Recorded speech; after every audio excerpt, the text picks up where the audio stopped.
ഇക്കഴിഞ്ഞ സെപ്റ്റംബർ 4 പുലർച്ചെ 1-നും 4-നും മധ്യേ 70ഓളം അക്രമികൾ 10 സന്യാസിനിമാർ താമസിക്കുന്ന എറണാകുളം HMT കൈപ്പടമുകളിലുള്ള കളമശ്ശേരി മാർത്തോമാ ഭവൻ ആശ്രമത്തിന്റെ ഭൂമി കയ്യേറി. അവിടെ 45 വർഷമായി നിലനിന്ന 7 അടി ഉയരത്തിലുള്ള മതിലും ജലവിതരണത്തിനുള്ള പൈപ്പുകളും CCTVയും തകർത്തു.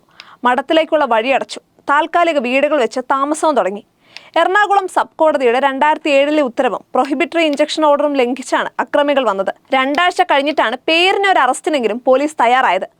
ആ സ്ത്രീകൾ കന്യാസ്ത്രീകളാണെന്ന പരിഗണന വേണ്ട, ഏത് സമുദായത്തിൽപ്പെട്ടവരും ആകട്ടെ, കുറഞ്ഞപക്ഷം സ്ത്രീകൾ എന്ന പരിഗണനയ്ക്ക് അവർ അർഹരല്ലേ? ഈ പരിഗണന പോലും എന്തേ മുഖ്യനില്ല? അവിടുത്തെ മന്ത്രിസഖാവിനില്ല? ഇടത് വലത് വനിതാ സംഘടനകൾക്കില്ല? അക്രമികൾക്കെതിരെ എന്തേ അവിടുത്തെ ജനപ്രതിനിധികളോ രാഷ്ട്രീയക്കാരോ വാതുറക്കുന്നില്ല? കേരളത്തിലെ വനിതാ കമ്മീഷൻ എന്തേ വിഷയത്തിൽ ഇടപെടുന്നില്ല? ഒറ്റയ്ക്ക് താമസിക്കുന്ന 10 സ്ത്രീകൾക്ക് കുടിവെള്ളവും സഞ്ചാര സ്വാതന്ത്ര്യവും ഇല്ലാതാക്കിയത് മനുഷ്യാവകാശ ലംഘനമല്ലേ? എന്തേ മനുഷ്യാവകാശ കമ്മീഷൻ കേസെടുക്കുന്നില്ല?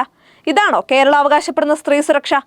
എറണാകുളം അങ്കമാലി അതിരൂപതയുടെ കീഴിൽ 43 വർഷമായി പ്രവർത്തിക്കുന്ന സന്യാസ സമൂഹമാണ് order of canons regular of the holy cross.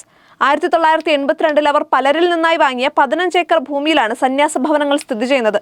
ഇതിൽ ഹനീഫ എന്ന വ്യക്തിയിൽ നിന്ന് അക്കാലത്ത് 12,50,000 രൂപ കൊടുത്ത് വാങ്ങിയ 4 ഏക്കർ ഭൂമിയെക്കുറിച്ച് ഉടമസ്ഥതാ തർക്കമുണ്ടായി. മട്ടാഞ്ചേരി സ്വദേശിയും ചെന്നൈയിൽ ബിസിനസ്സുകാരനുമായിരുന്നു ഹനീഫ. പണം വാങ്ങിയ ഹനീഫ രേഖകൾ കൃത്യമായി കൊടുക്കാതെ കബളിപ്പിച്ചു.